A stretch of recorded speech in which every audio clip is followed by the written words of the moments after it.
En Allemagne, le travail de mémoire a été une initiative de la société qui, à partir de la fin des années 60, s'est posé la question de savoir comment devient-on, bascule-t-on dans le soutien d'un régime criminel. Donc ça a été porté par l'ensemble de la société et ça a permis de transmettre des valeurs pérennes et durables et en particulier d'ancrer la démocratie en Allemagne, dans la société. Et aussi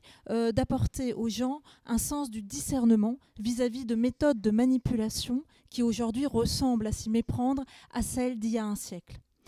En France, on a aussi fait un travail de mémoire, mais on a un petit peu éludé le rôle de la population sous la dictature de Vichy, qui pourtant en grande partie a soutenu le régime de Vichy.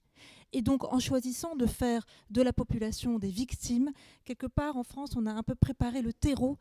au populisme et à l'extrême droite. Faire des populations des victimes de l'histoire, c'est préparer ce terreau-là à l'extrême droite, alors que je pense qu'on peut utiliser le travail de mémoire comme une arme, comme une éducation politique pour protéger les citoyens contre des méthodes de manipulation telles que nous les voyons aujourd'hui de la part de partis populistes et d'extrême droite.